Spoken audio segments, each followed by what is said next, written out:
1998 की सर्द रात गोरखपुर हाईवे पर टकटकाहट करती राहुल की गाड़ी दौड़ रही थी। वो एक सिविल इंजीनियर था। किसी गांव में साइट लोकेशन के लिए जा रहा था। अचानक वो रास्ता भूल गया, एक अज्ञात मोड़ पर मुड़ गया। अंधेरा गहराया, रास्ते में कोई नहीं था। सिर्फ दूर एक मटमैली रोशनी दिखाई दी। वो एक बार था। ऊपर लिखा था राम का पड़ाव। थकान मिटाने और रास्ता पूछने वो रुक गया। बार घुसते ही राहुल को अजीब महसूस हुआ। कुछ लोग खाली आंखों से घूर रहे थे, कुछ अजीब हंसी हंस रहे थे। एक बूढ़ा आदमी दीवार से बात कर रहा था, मानो कोई जवाब दे रहा हो। लल्लू ने उसे घूरते हुए शराब दी। उसकी आंखों में एक अजीब चमक थी। राहुल ने अनदेखा कर दिया, सोचा शायद थकान है। लेकिन रात गहराते और शराब चढ़ते ही अजीब चीजें बढ़ गई। एक औरत दीवार से आर पार निकल गई, मानो कोई भूत। हवा ठंडी हो गई, हंसियां चीखों में बदल गई। राहुल की रूह कांपने लगी। तर्क कहता था भागो, लेकिन पैर जमे हुए थे। आधी रात अचानक रोशनी गायब हो गई। चीखें बढ़ गई। राहुल ने देखा, लोग बदल रहे थे। उनकी त्वचा पीली पड़ गई, आंखें सफेद हो गई। वो मरे हुए थे, लेकिन चल रहे थे, हंस रहे थे। लल्लू की खाल फट गई, नीचे सिर्फ नरकंकाल बचा था।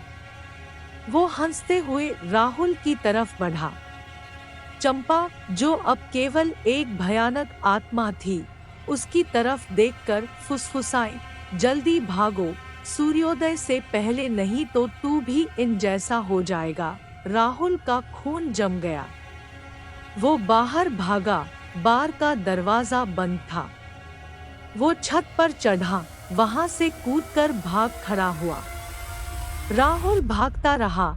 अंधेरे जंगल में रास्ता नजर नहीं आ रहा था। पीछे से खौफनाक हंसी और चीखें गूंज रही थी। वो गिरता पड़ता भागता रहा। अचानक एक धूप खेती दिखी। उसने उस तरफ दौड़ लगा दी। सूर्योदय हो चुका था। जंगल के बाहर एक संत बैठे थे। राहुल उनके पैरों में गिर गया, सब बताया। संत ने बताया, राम का पड़ाव एक शापित जगह है, वहां मरे हुए अटके हैं। वो जिंदा लोगों को फंसाते हैं। सूर्योदय ही उनका वक्त खत्म करता है। राहुल शहर लौट गया। वो जिंदा था, लेकिन अंदर मर चुका था। वो बार और उसके रहस्य को भुलाने की कोशिश करता था। लेकिन रातों को बारटेंडर लल्लू की हड्डीदार हंसी उसके सपनों में गूंजती थी।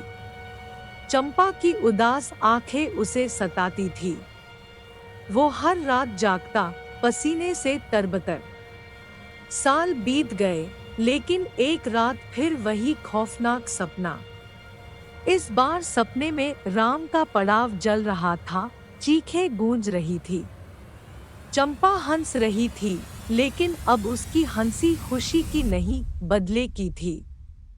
राहुल उठा, सपना टूटा, लेकिन उसके दिल में बेचैनी थी। सुबह होते ही उसने गोरखपुर जाने का फैसला किया। वो उस शापित जगह को देखना चाहता था, शायद सच्चाई जानने के लिए, शायद खुद को सताते भूतों को शांत करने के लिए। वो राम का पड़ाव पहुंचा। बार पूरी तरह जलकर राख हो चुका था। आसपास के गांव वालों से पूछा तो पता चला, कुछ महीनों पहले बार में आग लगी थी, सब जलकर खाक हो गया। कोई नहीं बचा।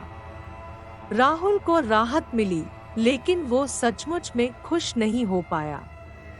वो जले हुए मलबे पर खड़ा था, सोच रहा था कि क्या वाकई सब खत्म हो गया था। चंपा के बदले की हंसी उसके कानों में गूंजने लगी। अचानक उसकी नजर जमीन पर पड़ी। एक चांदी का हार, वो हार चंपा पहनती थी। उसने उसे उठाया, हाथ में लेते ही उसे ठंड लगने लगी। जमीन से एक ठंडी हवा निकली, हवा में फुसफुसाहट सुनाई दी, तुमने हमें जलाया, लेकिन हम तुम्हें कभी नहीं भूलेंगे।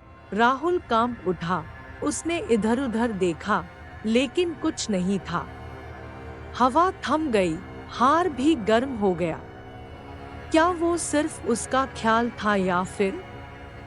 वो डर के मारे भाग खड़ा हुआ। क्या राम का पड़ाव वाकई खत्म हो गया था? क्या शापित आत्माएं शांत हो गई थी?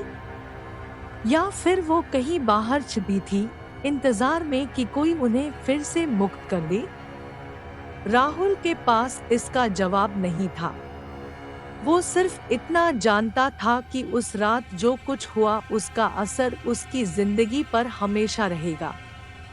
वो कभी नहीं जान पाएगा कि वो हंसी सपना थी या कोई भयानक सच्चाई। और यही अनिश्चितता, यही खुला अंत उसकी रातों को डराता रहेगा। दोस्तों, कृपया अधिक से अधिक डरावनी कहानियों के लिए रेनी फन यूनिवर्स चैनल को लाइक और शेयर करें और सब्सक्राइब करें।